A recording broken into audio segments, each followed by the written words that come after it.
So let me see something I like. What's going on, everybody? Welcome in. Welcome in. Welcome in. Welcome in. How's everybody doing? How's everybody doing? I can't even talk today. How's everything going? How are things? What's going on? I'm glad to see everybody's in good spirits. Hope all is well. Um, Streaming on all social media platforms right now: Facebook, YouTube, Twitch, Twitter, Instagrams, TikTok. We deep in the streets.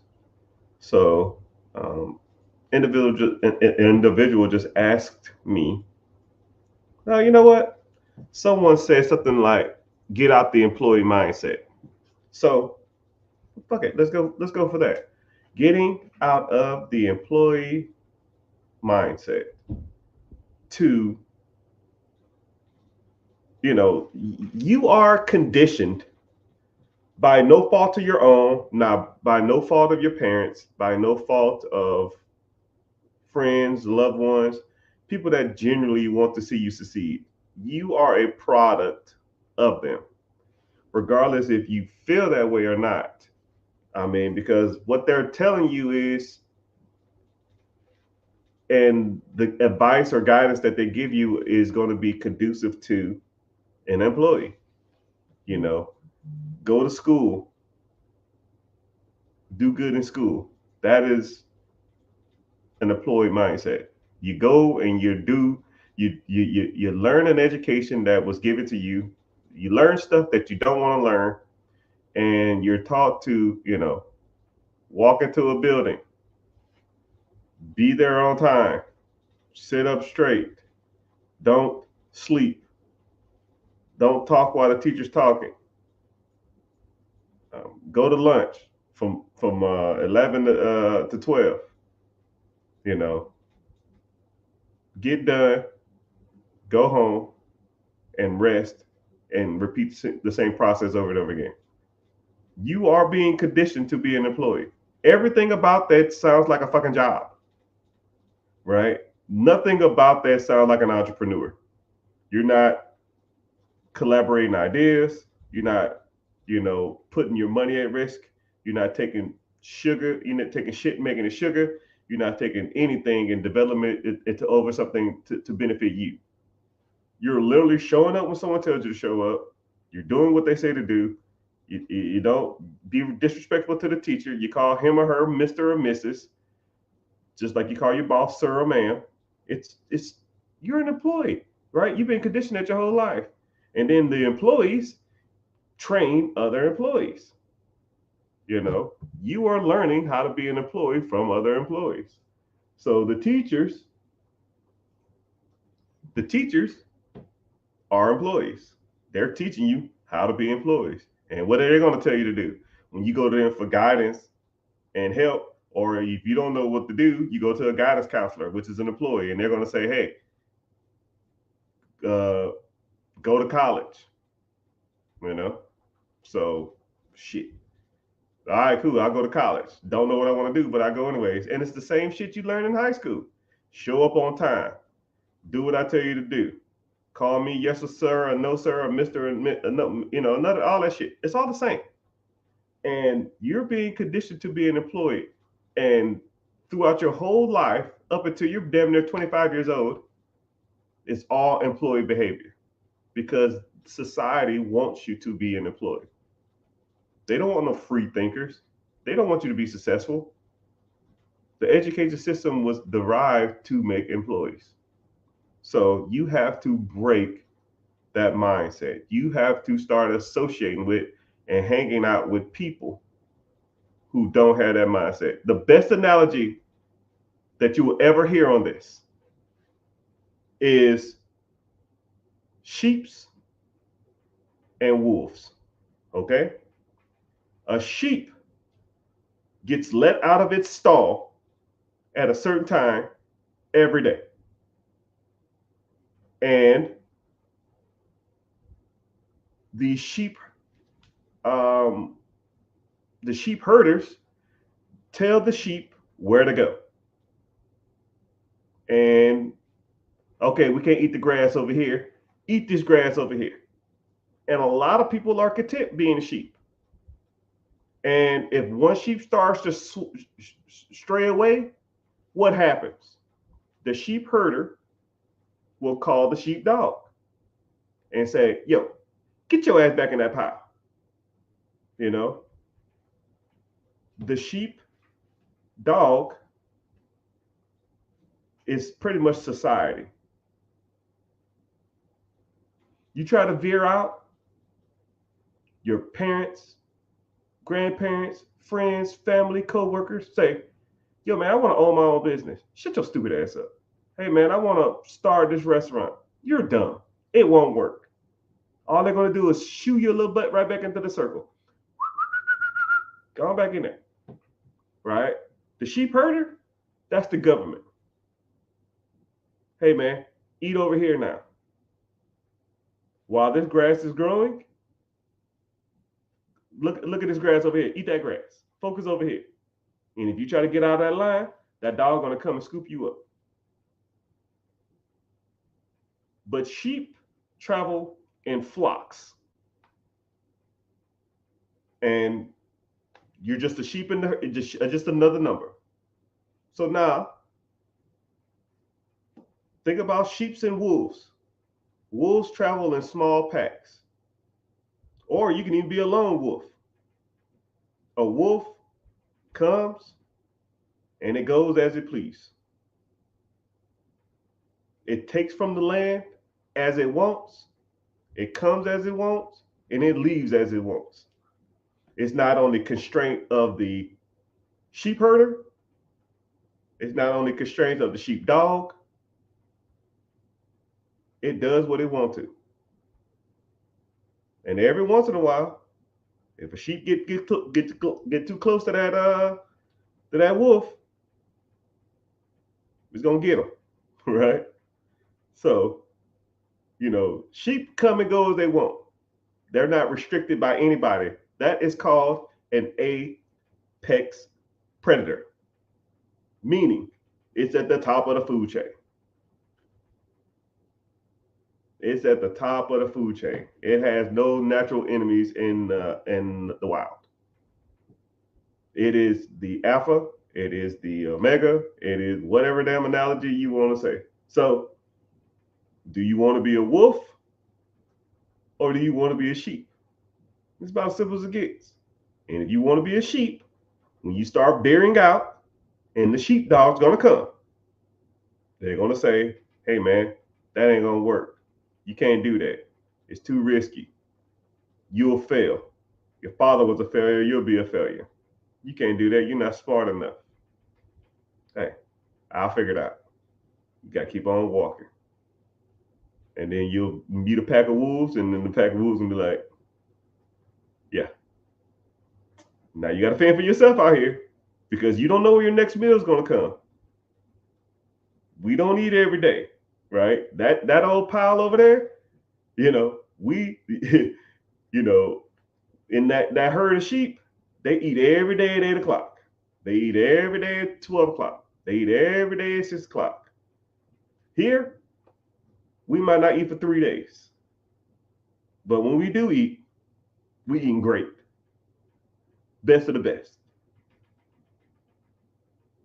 But you got to live and die by it. Either you got to want it or you don't. About as simple as it gets. But I always like to say that analogy to people whenever they say get out the employee mindset and stuff like that, because I kind of grew up a wolf. I think it's almost got to be in you. It almost got to be in you. I've always been like awkward and like not catering to the society norms. I don't need to take a vacation every year. I don't want the latest and greatest and the cars and the club. I just never really been like that. I don't care about that. It's never really been my thing. But some people love the sheep life. Some people love the 9 to 5. Some people love knowing when they're going to eat. Some people love the commute to work. Some people love their job. And that's just not me. All right. I hate being told what to do. I hate told being somewhere to do a task that I don't want to do. I hate the being paid a minimum amount of work for a maximum amount of effort. It's just not me. Right. And when you think of that, I want you to think about it like this too. Put your work ethic at your job on a percentage. You know, say if you go in and you give 100%, right? You go in there, you just give your all, you stressed out, you jobbing, you're sweating, you over here managing, delegating, uh, whatever it is, right? Put that effort into a percentage, right? If you give, and I'm not trying to talk shit, I'm being real, right? All right, I want you to go ahead and comment what percentage of work ethic do you give every day, right? I'm just curious to see what you will say. You know, if 100%, you clock in at 7, you clock out at 4, what percentage do you give every day on average, right?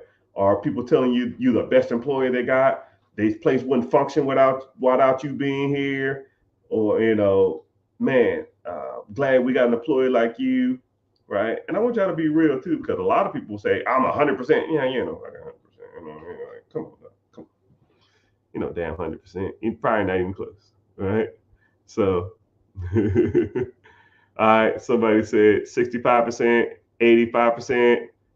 Somebody said 95%, 100%, 100%. Damn, 100%, right? 100%, 40%, 90%,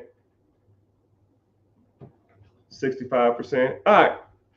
I want you to think of it like this. If you go to work and you're giving 85, 80, 85, 95, 100%, somebody said 1%. I'm here so I don't get fired. I clock in and go to the bathroom.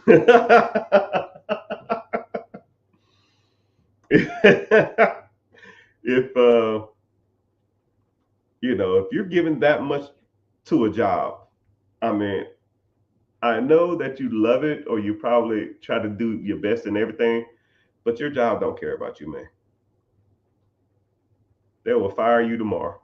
They do not care about you. You can get fired today, they'll have your replacement by Friday, or by next Monday, whatever. So I told myself a long time ago, because I just hate doing, and then think about it like this. Let's say if you make $20 an hour, right? You work 8 hours a day. That's $160. Is 85, 95, 55, 65, 85% of your effort, right? Let's say that you said 80%. Is 80% of your effort, 1/3 of your day at 80% effort, worth $160? Now, let's say you take that same 8 hours and you put 80% effort to your own business, to finding real estate, to doing a side hustle, to working, growing, and scaling something else that pays you for your effort.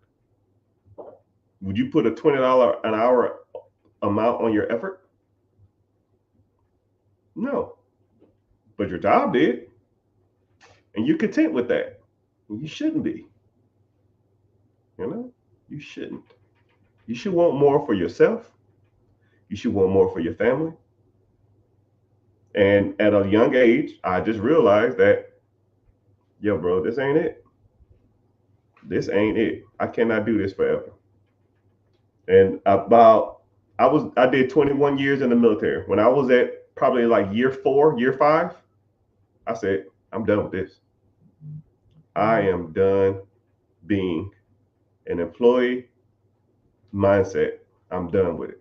I need to take every dime I make That's not going to bills. And I'm not trying to be like hypothetical or like every dime. No, mother cluckers. Every dime. I didn't eat out. I didn't go to the clubs. I didn't spend my money on Hellcat chargers. Uh, if if it was an expense that I had to pay for, I like cringed had to pay for it because my mentality was, if I have to spend this money on this, then it's not going to be making me money to where I can never work for someone else again. That makes sense? So I took every dime I made and put it to work. Every. And I was like 28 years old. Every dime. I didn't do nothing. I didn't eat out. I didn't go to the movies for 4 years. I didn't take a vacation. Hell, I didn't take a vacation for 6 years. When people like, yo, man, I'm gonna go take a mini vacay to the Bahamas. Let me take this cruise. You out your fucking mind. If you broke and you taking cruise, you are messing up in life. Thank you for the follows, everybody. I see y'all. Thanks for the follow. I appreciate it. I appreciate this. Appreciate y'all being here too. I see you, Instagram. Instagram been bumping lately, man. I made a video and yeah, and it just goes berserk, right? And that wouldn't even, the bad part about it, it's kind of funny how social media works. I make videos on random subjects when it comes to money, right? But overall, my objectives are to get you to see I know what I'm talking about. So things like, business credit, business funding, investments, mutual funds, IRAs, 401ks, real estate, commercial and apartments, business acquisition, business raising capital. Like that's my specialty, right? But when I make like random videos talking about how to invest in the stock market, that shit's comically easy to me, right? I'm way better than that. I don't know if y'all see my stuff, right? But it's kind of hard to like portray that type of stuff. A lot of people don't care about that. So I have to make videos about just basic investing. So, but welcome in. I really appreciate y'all being here, man. You know what I mean? This man, so need this information right now. I appreciate it. No problem, sir. I'm here for you. But yeah, so let's go ahead and get started. I feel like I rant sometimes. I rant at the first 15 minutes of a live. So just to get people to, just listen and kind of get them that motivational mindset shift to we get into like Q&A and kind of go into the details of different stuff, right? Somebody said I'm 18 years old. By the time I turn 18, I'll have an 800 credit score. What the first thing you need to do? Okay, so you probably have your credit is probably 800 because you really have a new credit. So you need to start working on your credit profile, right? Getting some trade lines or some credit lines that are going to be long on your credit. Then I would start. I would first for damn sure start investing. Time is money. I read a book a while back. I actually read the new laws of time is money and time is money, which was the sequel, and it talked about investing in the stock market long term. So if you was 18 years old, you put $100 into like an ETF, mutual fund, index fund, stock market that tracks the S&P 500 over the next 30 years. When you turn 48 years old, you'll have fucking shit, $3 million, my guy. I mean, and then you don't have to do nothing for it. It's just in there. And you just continue to work your regular job. You don't have to go out and buy the random ass, huge ass real estate portfolio. You don't have to go out here and buy no businesses. You don't have to do no side hustle. You can work a damn regular job, do 30 years and have $3 million in the bank, live off the compounding interest, which is about $270,000 to $340,000 a year, which breaks down to about $25,000 to $30,000 a month. And then you're 47 to however you long till you die, take the interest, take the principal, which is $3 million, give it to your kids. Put it in the trust, make them trust fund babies, and they set for life. And your family lineage is set up and make the trust a bulletproof trust to where no one can touch the principal for the next 99 years. And then you can put stipulations on that money too if you wanted to. You can say, hey, if you want to get access to this fund, which pays y'all $30,000 a month, You need to have a college degree. You need to not be on drugs. You can't go to jail. You can't go to jail for domestic crime. You have to have a urinalysis. You have to weigh a certain amount. I don't give a damn. It's your trust. It's your fund, right? What you're doing is setting up your family lineage for 3, 4, 5 cycles just because you put a clause on this. And put like this: if there was a law in my family lineage or my trust that stated I had to weigh a certain amount, or I had to go to college, or I had to be married, or I had to do military service, or whatever the fuck it was, best believe mother cluckers would do it. Best believe, because that's all they will know. And what gave me that idea? I met a guy who he had a family trust. It was $250,000 set aside, and he received $100,000 every year for the rest of his life. And all he had to do was go to college, join the military, get married, buy a house, and it was something else. It was like a handful of stuff, and he did it all by like 23 years old.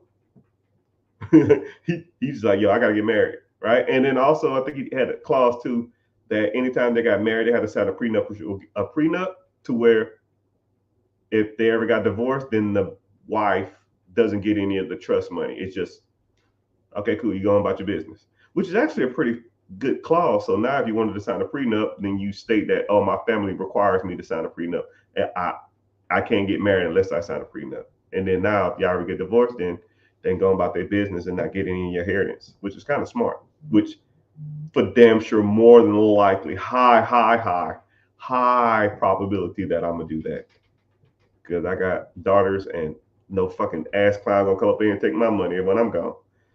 You gotta sign a prenup. But when you set up your own trust, you do it however you want to. That's why you do it like that. It's your lineage, it's your heritage. You set up however you want to. If you don't want to do it, then don't do it. What's up, peoples? What's happening? I see y'all. What questions y'all got? Mr. Hustler, I see you.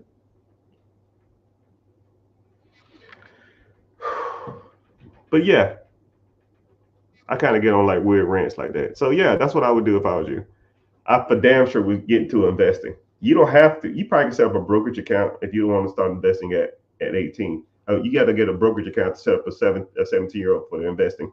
But 18, 18 years old, then you can get your own account, right?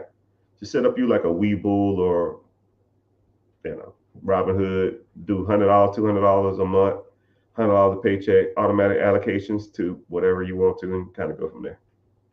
But that's a whole nother, that's if you want to do that, right? Or something else you can do. Shit, let's roll down this. Let's roll down this path. Let's roll down this path.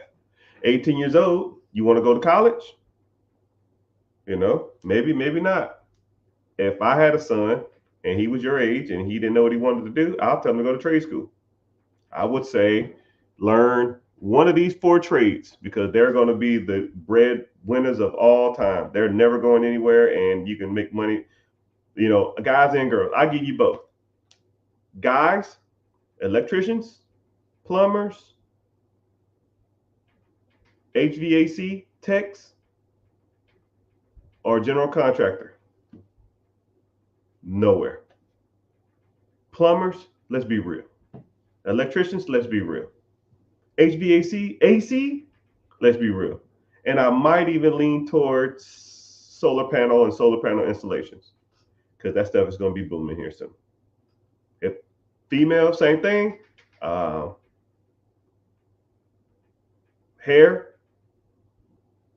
nail tech, or beauty school, hair tech, and maybe like a makeup artist. You working for the rest of your life, man. That stuff is never going anywhere. I know women that will defend getting their nails done. They'll spend their last dollar to get their nails done. And you know who's gonna make money from that? Me. Or you, if you start going to that industry, right? And think about it like this.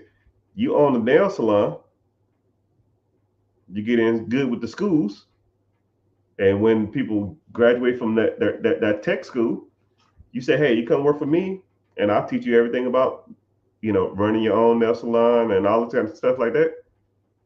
And now they come work for you as an apprenticeship, or you pay them, a flat fee, or you do like profit splitting.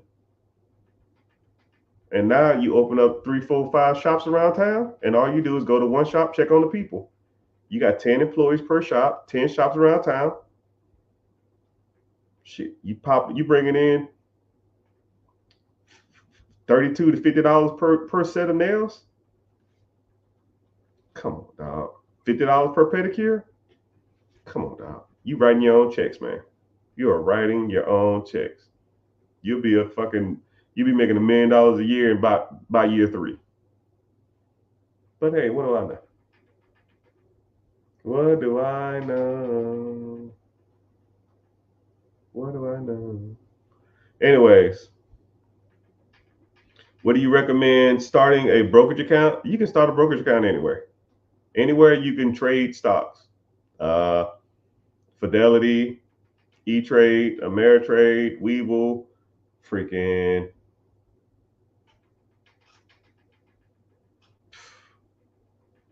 I can't even think. Scottrade, Vanguard, Robinhood. Just Google open brokerage account and pick one of the ones that come up. But what's crazy is it's so much easier to invest nowadays than it was back in my day, man. Back in my day, I had to call all the brokerage houses and set up a brokerage account, and they told me I didn't even have enough money to even do it. There's only one company that let me do it with $10,000. Now I thought $10,000 at the time was a lot of money, but it is what it is. What brokerage platform do I use, brother?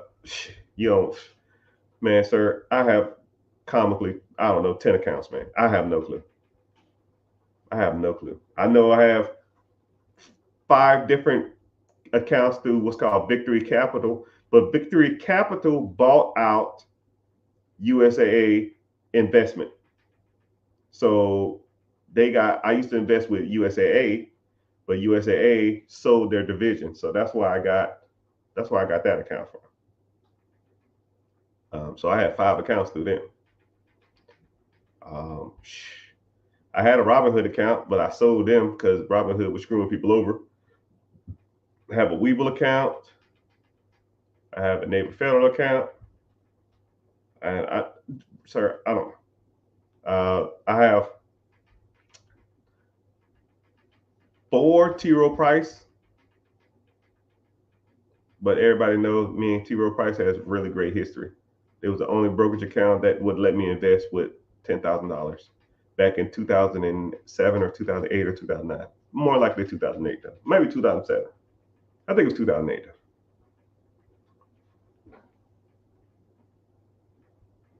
But that's who I use. But the platform, the medium is irrelevant, right? Like think about it like this. Like say if you had to get to Walmart. Like say if I paid you, hey, I'm at Walmart right now. If you get here in less than 30 minutes, I'll give you $500 cash. Right? How you get there is irrelevant. I don't give a damn if you walk. I don't give a damn if you crawl. I don't give a damn if you ride on somebody's back. I don't give a damn if you ride a bike. I don't give a damn if you take an Uber. I don't give a damn if you take your own car. I don't give a damn how you get there. Just get to Walmart. Right? It's the same thing with a brokerage account. I don't care what brokerage account you use. They're pretty much all the same. Some of them have better rates than others, and some of them give you better returns than others, or some are more user friendly, but that's irrelevant, right? I'm sure riding in a car is a lot more comfortable than walking, but just get there. That's your objective. A lot of people focus on the path. Just get to the destination, man. Brokerage accounts aren't that hard to set up. Google a good 15, 20, 30 minutes and you're in there. And if you don't, the one you pick, just go to YouTube and say how to set up a brokerage account with this brokerage, and then you kind of can go from there. That's if you wanted to do that. What's happening, everybody? Welcome in. So, for those who are kind of newer here, welcome in. My name is Mr. Richard.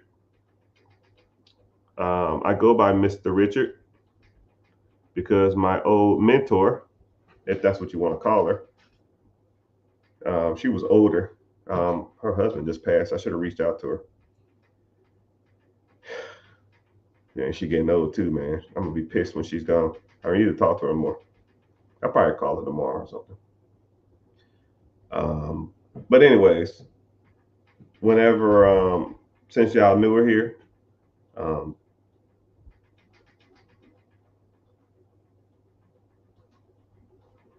I lost my train of thought. I read the question. Welcome.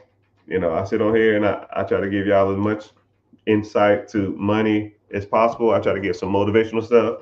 I try to give some precise stuff too, because there's a lot of times I hate when people talk about stuff, and y'all know this too. You ever see like a guy talking on social media, and they're just like talking, and they're not saying anything, right? You gotta have the dog in you. You gotta have the will. You gotta want it. Like like Les Brown is like that. Myron Brown is like that. E.T. Fletcher's kind of like that. Tony Robbins is like that. Grant Cardone is kind of like that. And they're just talking. It's like, it's not applicable to anything. How is this helping me? It's just motivating me to do nothing.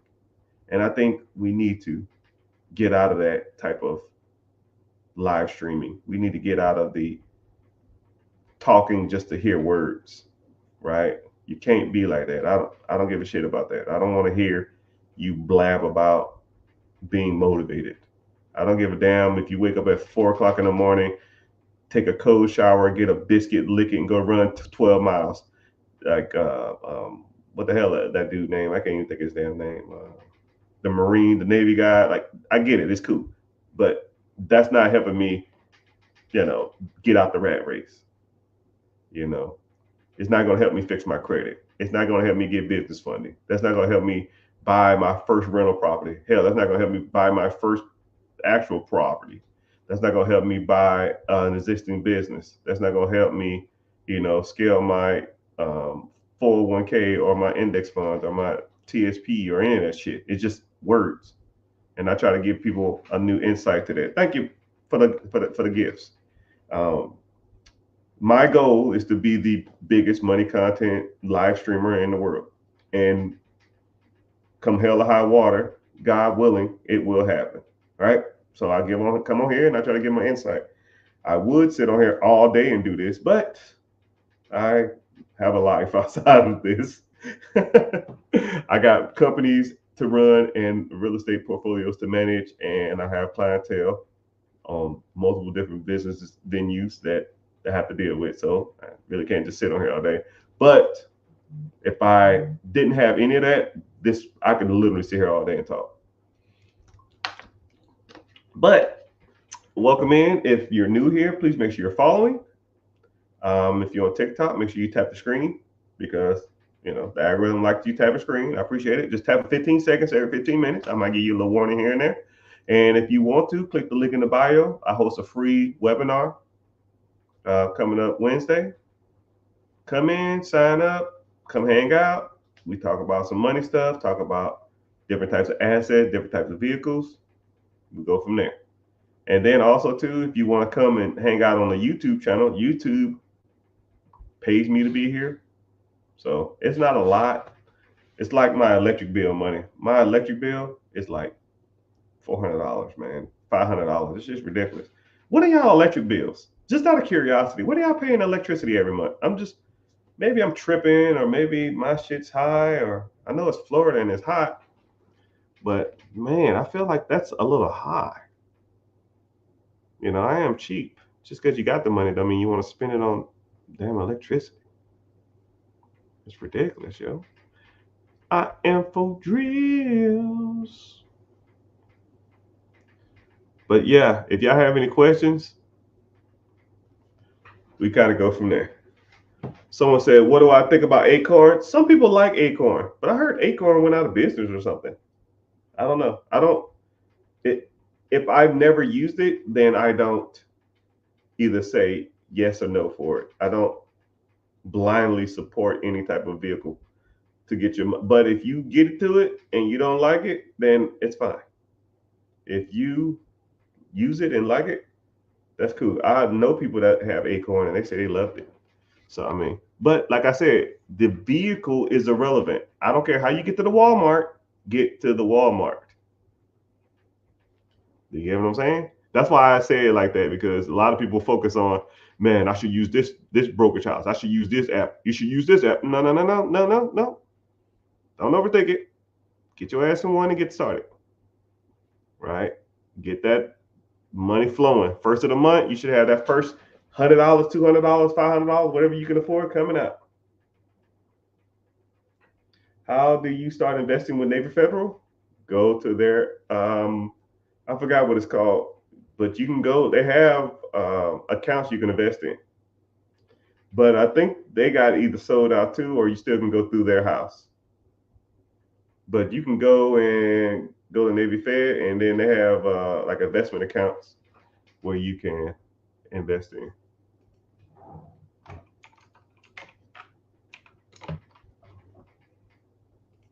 Give me a sec, though. I'll tell you. I'm sorry, Miss Jackson. Ooh, I am for real. Never meant to make it all a cry. I apologize a trillion times.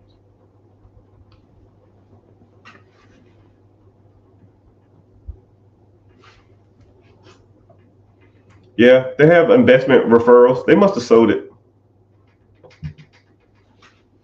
They must have sold that division. I know a lot of those. I know USAA used to be like that too. You used to can invest with, and they have IRAs and investment accounts. But I mean, I don't think you want an IRA. IRAs are okay, but screw that shit, man. Get into an ETF or index fund or mutual fund. They're a lot better. You get better returns too. So, me personally, I wouldn't even. They're all IRAs, but they sold their investment division to a third party company. One of them was Victory Capital, which is the one I invest in. Someone said, I need help getting my LLC and need some credit repair. Well, mister, welcome. That's one of my specialties. Okay, so whenever you get an LLC, depending on your state, right, you're gonna have to go through the Secretary of State, and or there's like 2 or 3 easier ways to do it and go through the Secretary of State. But a lot of people don't focus on this whenever they're setting up their LLC. They're setting it up wrong. They're picking industries or picking names that would not resonate with proper either business structure or that doesn't register with that's really conducive to getting funding through a business, right? So things like restaurant, things like trucking, things like real estate, things like investing or investments. If you put all any of those, it's like certain keywords, man. I got stacks of them. If you put those kind of things into your name of your business, then you're less likely to be approved for funding. I had a guy on live the other day, and he said, "Yo, man, I got good credit, and I try to go get funding, and I got denied." Do you know whenever you're going for business funding, they have keywords in their systems, key numbers in their system, and as soon as you send in the application, it will kick you out of the system. It's just a metric that they have to weed out people they've already deemed unfit for capital. So for example, excuse me, I'll give you one real quick. If you have, they'll say, what's your business email? If you have, okay, I gave you one. Okay, what's your business email? If it's Gmail, Yahoo, MSN, or Ymail, or any of that crap, it's gonna kick you out of the system. they won't even process it. They figure most legitimate businesses have a official business email. So if you don't have an official email, even if you put your business name in the front, let's say if your business name is, I don't know, Brandon Big Trucking LLC. So your email is brandon.trucking@gmail.com. It's a devoted business email, but it's a .com or it's a Gmail. Kick you out of the system. And there's quite a few things that you have to put on your business, or you have to have attached to your business so where you don't get kicked out the system. And something else, like, so the guy said, yo, man, I applied for credit 3 or 4 times. I keep getting kicked out. I always keep getting denied.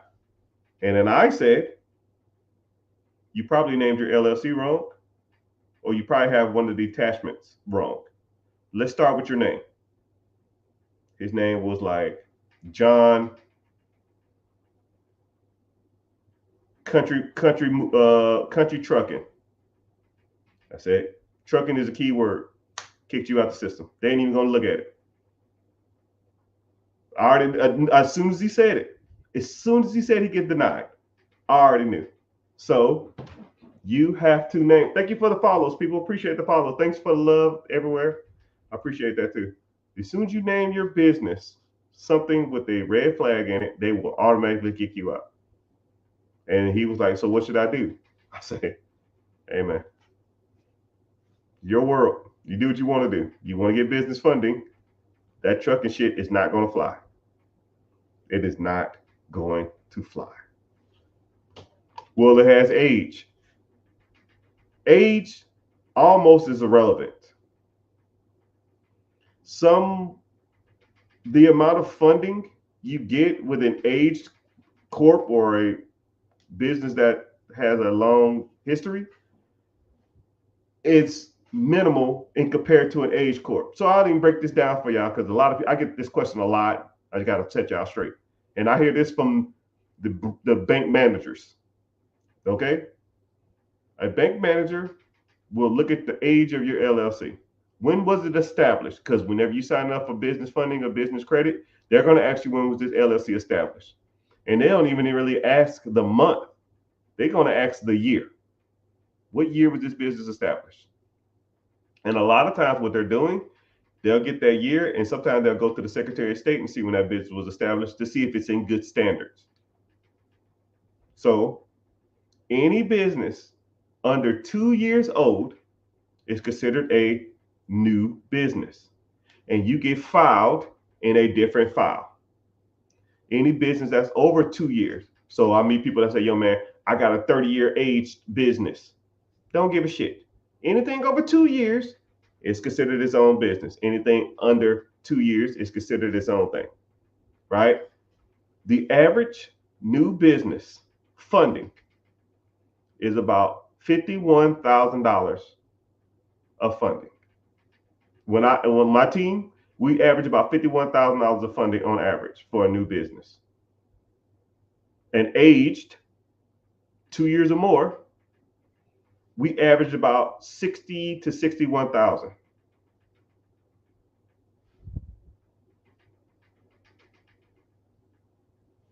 So $9,000 to have an older company. I mean, that's like, well, how much you pay for that age corp? Oh, I paid $10,000 for it. So you pay $10,000 to get an extra $9,000 worth of funding? Yeah, it wasn't worth that. It's just more of a headache. And then what people don't tell you is, whenever you take over an S corp or take over an LLC or S corp or sole proprietorship or S corp or C corp, you become the registered agent. The business resets. So people buying aged corporations to get more business funding, and then they're buying the business. They're buying a aged business with a keyword that gets red flagged, or They buy a aged corp or aged business to get more funding to take over the business, which you become the registered agent. And in some cases, in some states, the registered agent, whenever that title is changed over, the age resets. So you pretty much bought a really expensive name. Whew, man. But it's all good. It's all good. But hey, what do I know?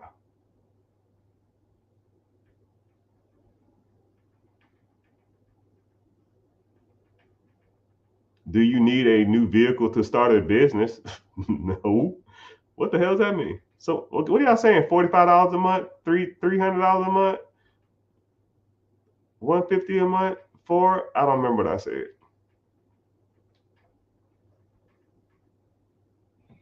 I'm in the market for a franchise. I have $50,000 liquid. What do you recommend? First of all, if you super serious, click the link in the bio, join my free class. Because you are, if you got the money and you really want to find something, then I got you. All right. You're gonna need a few things. One, you got to know if you want a franchise or you want an existing business. Some people like franchises, some people like existing businesses. Okay. Then you got to understand is if you want a franchise, we'll go the franchise route since you said that. Do you want to start a franchise and do a build out, or do you want to buy an existing franchise? Meaning like it's already there, you're just taking over the process of somebody who wants to retire. And there's pros to and cons to both. Build outs take a little longer. They can be a little cheaper, but you don't have a proven concept. You're taking over an existing process. You can make a little more money.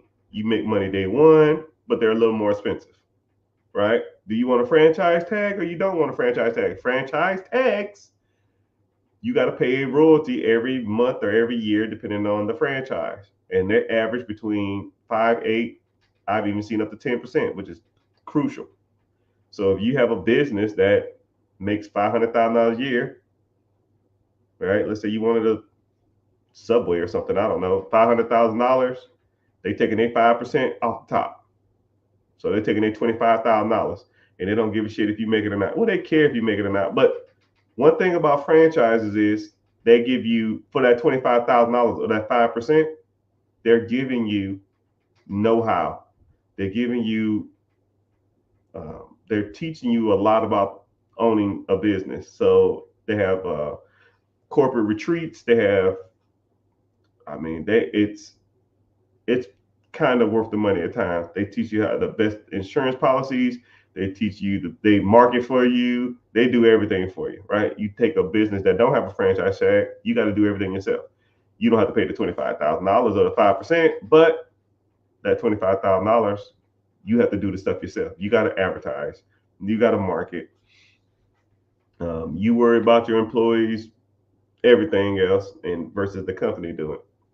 So, you know, there's pros and cons to both. And if you super serious about buying a business, then congratulations, you're in the right place because this is what we talk about.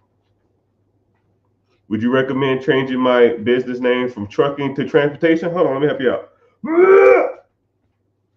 How about no? How about if you have to name it something trucking, right? You go with, some people say even logistics is kind of pushing it. I will go with enterprise. Some people say enterprise is good. So I will go something like, I don't even know your name. It looked like your name's Oscar. So I'll say something like your initials. Let's say your initials is OMP or something. OMP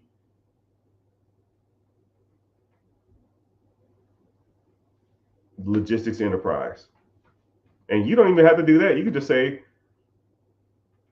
uh, consulting group. You consult over travel. I mean, consulting and management is universal terms. They work really fine. You're managing your truck. You're managing your hours. You're managing your people. You're consulting others on their trust. You're consulting others on their business. You consult, like once you start getting into that, if you're helping someone else do something, consulting. If you're doing it yourself, you're a manager. You're managing your own time, right? Universal terms, man. No names, right? You don't have to be super specific. It's just a name that's on the Secretary of State. A lot of people think that it has to be like super specific. So like my trucking company is called Heavy Haulers Transportation Group, right? Your LLC don't need to say that. Your name, you can do what's called a DBA, doing business as multiple different businesses if you wanted to go that route too. We gonna do what they can't say be done. Do I own a franchise? I'm gonna tell you something. No, hold on. I guess technically, yeah.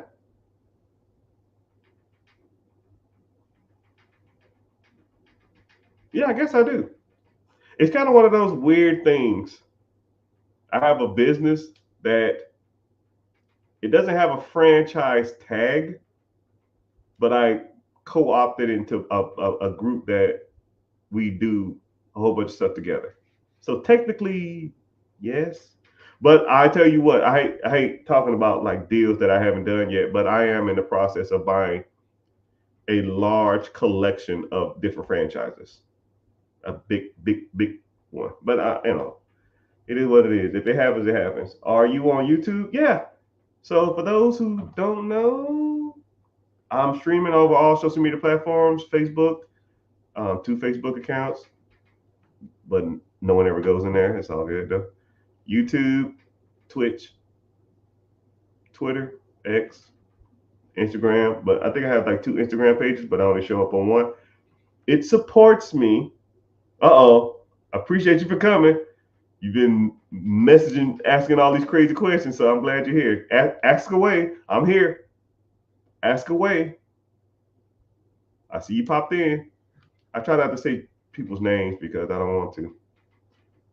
I have record this and then I use them in segments, and I don't want no one to be like isolated. But I see you. Okay. We're actually talking about LLC and business structure now, even though I really don't like to, but it is what it is. It's like one of the. It's like, to me, it's like a boring subject. It's almost like paperwork. You're like, I don't want paperwork, man. I just want the car, right?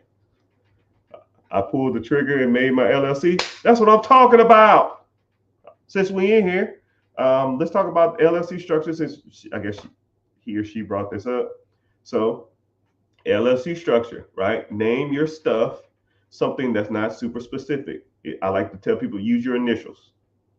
If your initials is AMP or OCD or BBD or TLC, don't give a damn, right? Or you can name it some weird ass adjective. Verizon, Horizon, Sunrise, Sunset, Sunkiss, Sun Drip. Who cares, right? Uh, Mainstream, low stream, high stream, all that kind of crap, right? Then you give it the combination at the end: management, consulting. If you want to use logistics, I mean, there's multiple different LLC names at the ending, but don't use restaurant, don't use restaurant, don't use trucking, don't use investment, don't use real estate, that type of stuff, right? They will kick you out of the system if you want to get funding, you know. And then you got to make sure you have. A lot of people always talk about like virtual addresses and stuff like that. There's a couple places you can go to get them. Um, some people say don't use iPostal, but I think iPostal. Everybody I know who use iPostal always, they, you know, they're pretty fine. But you need a virtual address because, like I said, if your home address is on your LLC, whenever you apply for business credit, it's going to kick you out. This is a home address. Boop, kick you out. You know what I mean? You got a VA. Okay, cool. Right? Take 3 days. Once you get that, you get your EIN.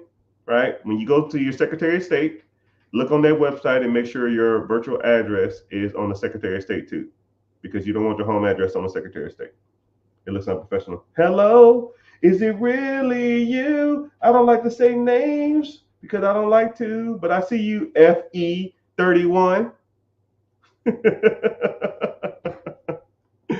No, it's not me. I am a robot. I want to find you.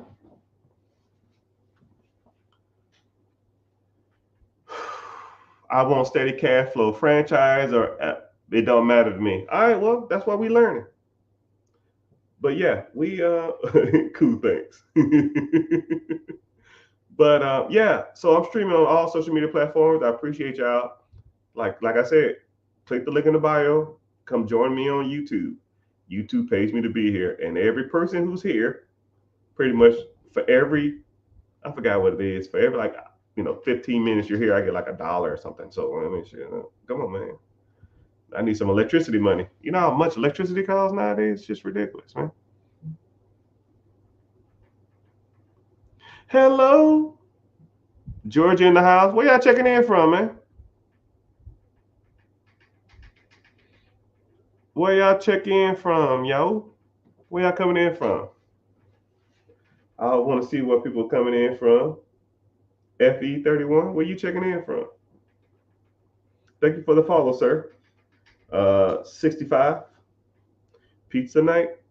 Yeah. I want to eat thin crust, man. I hate carbohydrates. It makes me sleepy. It gives me a headache too. Okay, let's see. Texas in the house. I'm assuming Jersey in the house.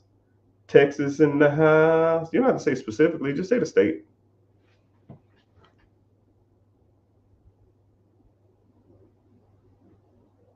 Somebody said you can't use virtual addresses in Detroit at Huntington Bank. Yeah, every state is different. Every state is different. But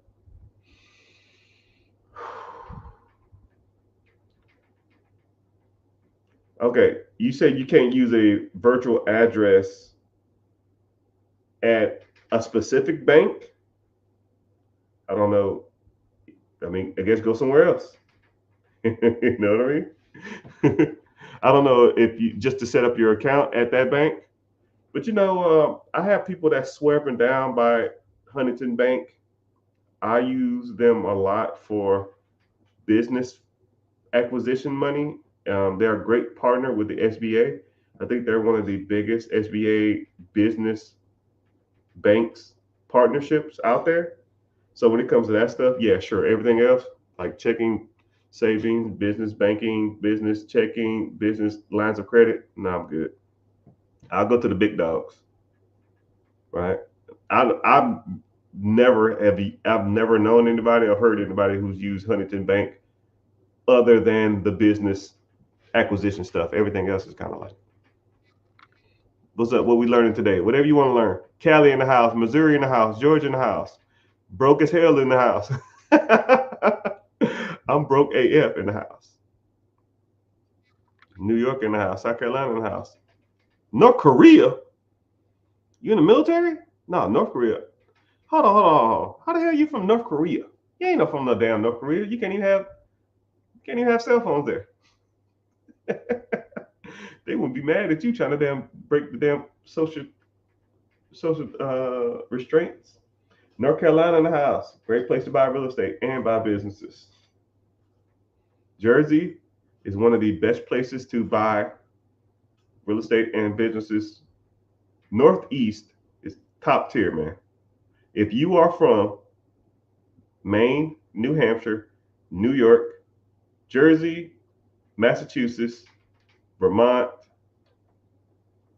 some parts of Virginia, Pennsylvania, and Ohio, and Indianapolis or Indiana. If you are any one of those states, you have no excuses why you're broke. You should have none. If I lived up there knowing what I know now,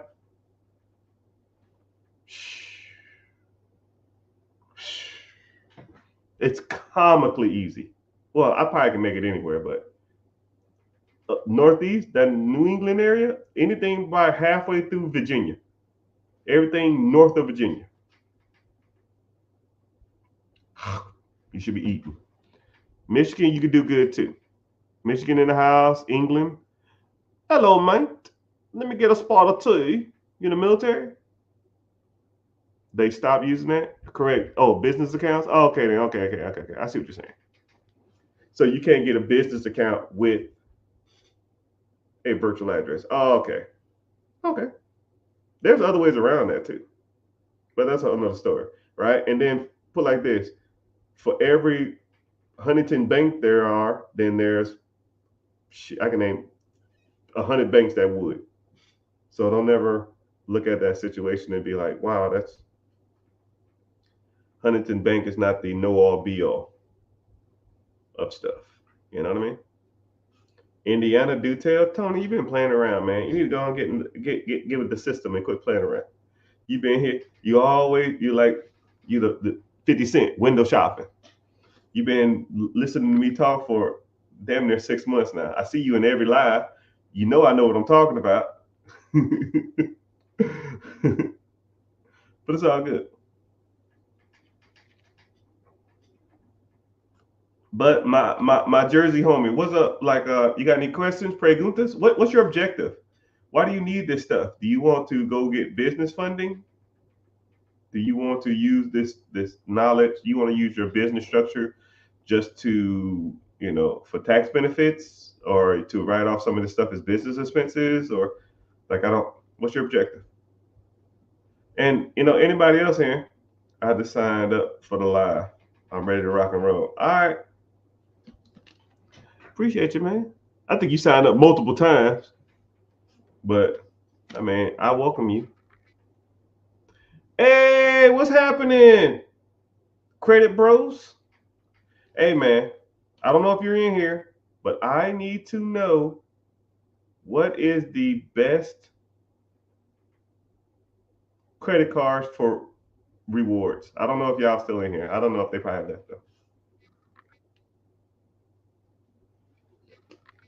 I just started the business. I'm looking for help. I saw your video.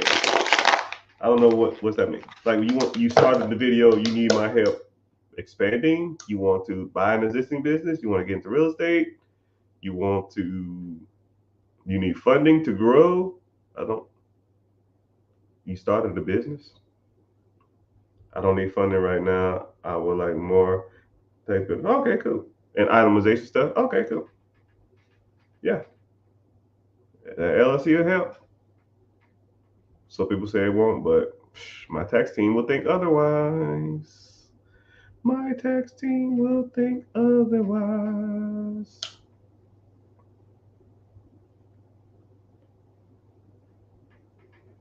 Also, I want to take on private clients. How? How would you make money from that? Like, do you consult or something? Like, what do you do? But here we go.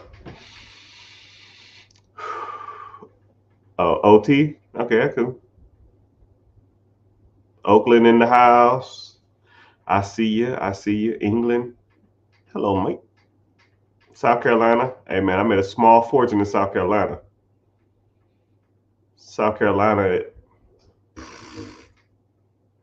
man. I'm still getting checks from South Carolina, man. Still. To this day. To this day. All right. So since y'all ain't talking, I guess I'll start talking about a random subject. So let me think. All right. I don't know where any of y'all are on your financial journey. I don't know what y'all want to do. I don't know what y'all want to accomplish. But you have to start somewhere. Right? One thing I like about me and my system and my team, I have clients who are in the mentorship who come to me with negative in their accounts. And I have clients, the strongest one I have makes $6.5 million a year. Negative in their account to $6.5 million a year. And I treat the guy who makes $6 million a year just as the same as the guy who has negative in his account or has a lot of credit card debt. It doesn't make a difference. So if you're in that spectrum, what I talk about can apply to you. If you want to, because the four things that I always focus on are the four pillars. And I talk about this all the time: credit, investing, real estate or properties, and ownership, right?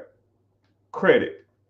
How's your personal credit? If you have good credit, you get cheaper loans, you get approved for more, you pay less in interest, and you get access to more capital. You got business credit. You can go out and acquire loans in your business name that doesn't reflect on your personal credit. Business funding. You can go out there, use that money to buy things that make you money. So you can use the bank's money to buy things that make money. And so forth and so on, right? Credit profile, credit history, just tons of stuff when it relates to credit, right? Then you talk about investing. Invest in yourself, invest in the market, right? Even when you're talking about investing in yourself, or if you wanted to go out and raise capital from somebody, a private investor, because people say, yo, man, I want to find private investors. I'm like, yo, could you even convey a message to a person? To even talk to them, to get them to give you the money? Some guy walks in here right now and say, yo, man, I got $100 million. I want to invest with you. Hey, man, come in. How you doing? Where you from? Well, I'm establishing rapport. It ain't even about the money. You got to learn how to talk to people. There's groups out there. There's clubs out there. Hell, I teach you how to work on your vernacular, your pitch, your tone, your vernacular, your presentation, your verbal distractors, which a lot of y'all don't even know. I'll even break that down real quick. So when people say, well, I don't know, you know what I mean? You see what I'm saying? You feel me? Those are verbal distractors. People say that shit, they don't know what the hell they're talking about. You will rarely, if ever, hear me say a verbal distractor. I almost got to turn it off to even say it. You feel me? You know what I'm saying? I shouldn't have to say, you know what I'm saying. Because if I have to say, you know what I'm saying, that means the message that I'm giving you wasn't conveyed properly. I shouldn't have to re-ask, do you comprehend the message that I've already said? You feel me? You see what I'm saying? Anyways, and then you got to start investing in the market. Mutual funds, TSPs, 401ks, IRAs, index funds, stock market. If you want to get into crypto, we can get into that. You got to start mastering all those different types of investments. Then let's talk about real estate. Do you own your own home? Do you have investment property? Do you want to get into duplexes? Do you want to get into investments? Birth strategies? Do you want to get into sub twos? Do you want to get into Section 8? Do you want to get into wholesaling? Do you want to get into tax liens? All of that stuff. Then you talk about commercial properties. You talk about real estate. Apartments, right? Do you want to raise capital or do you want to use your own capital? Raise capital is called syndication. And then we talk about ownership. What process do you own that makes money while you're sleeping? If you stop working for 1 month, how much money is coming into your account that whole month? That's ownership. A process that pays you to sit on your ass and do nothing. If the answer is 0, you are messing up in life. You need to get on it. And then once you learn how ownership of processes that makes you cash flow work, then you get $100 a month. Then $100, you take that, you make it $300 a month. Then you're making $1,000 a month. Then you make it $5,000 a month. Then you work at $10,000 a month. And then you say, yo, fuck this job. I quit. Now you can spend your whole day acquiring more things that make you money. Instead of you doing this on the side as a side hustle or a side job, now you spend your whole day doing this. Now you get up to $10, $20, $30, $40,000 a month. And then, every aspect of your life will start to fall in place. Your credit's dope.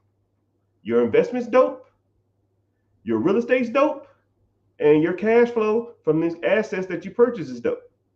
The 4 pillars, right? I'm in the process of writing a book, and I'm gonna break all that shit down. But if you want to learn more about the 4 pillars, I have a free webinar. Come to the free webinar, we talk about it. And if you want to get into the mentorship or you want some coaching or a one-on-one or something, I'll break down the 4 pillars as they pertain to you. Because the 4 pillars are cool, but if you don't know how to use them, it's like the Thanos Infinity Gauntlet. If you snapping and you asking for Hellcats, it's no point. You're wasting the time, right? I want a scat pack. Nah, that's a waste of a wish, right? How about cash flow for the rest of my life? 800 credit score. Individual retirement account that pays me $10,000 a month for the rest of my life that I can roll over to my family, and my family have generational wealth and a trust. Money that I don't have to work for, that's cash flow that I don't have to do anything for. Those are the things you should be snapping for, Mr. Thanos, not Hellcats. Because, 10 years from now, 15 years from now, where you gonna sell your kids when they, can't afford can't afford no clothes, can't afford the nice shoes, can't afford the nice cars, and they want to have the nice school clothes, and you say I can't afford it. But you know what? 15 years ago, I had a dope ass Hellcat. I was the king of the block. I used to rev up and down the street, and they thought I was the coolest guy in the world. That's like a cool story, Dad. I want to go to summer camp. I want to go to summer camp, Dad. I don't care about that. But thank you for hanging out, though. I'll see you. But, you have to learn, perfect, and damn near master the 4 pillars. To me, none of them are better or worse than the other ones. Because if you have a lot of money coming in, but your credit shit, you don't invest anything, and you spend all your money on trash, what's the point? If you have an 800 credit score, nothing on your credit, but you're not making no money, and you work every day, 10 hours a day, slaving at a job, it's irrelevant. If you have an investment account, but you invested in the wrong thing with crappy credit, whenever you do go get a car or something like that, your interest is going to be super damn high, and you're just going to be in debt for the rest of your damn life. You got to master that. If you're buying an asset and you bought the wrong asset, oh man, I want a laundromat, and you overpaid for the crap, and now you're losing money every month, then it's irrelevant. You have to know what you are doing, my friend. But it's all good. But if you want to learn this type of stuff, let's get started. And if not, it's okay. It's okay. Some people like being sheep. Some people like to be wolves, man. And I already gave you my analogy on that. If not, oh well. Maybe next time. But I got an early day ahead of me tomorrow. I got to do some more work, and I'm gonna get off here. And I'm wishing y'all the best. I appreciate y'all. Make sure y'all liking. Make sure you're following. And someone said they're eager to learn.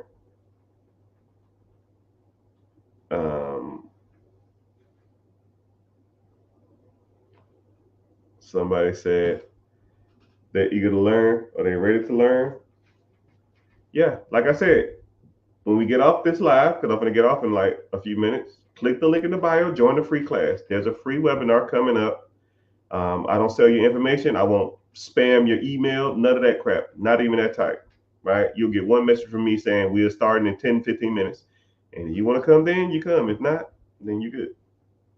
And then, yeah, we talk about the 4 pillars. We talk about different investment vehicles. You learn a little bit more about me. You talk about different services that are out there, different services that I offer, and if you want to move forward, we go from there. If not, it is what it is.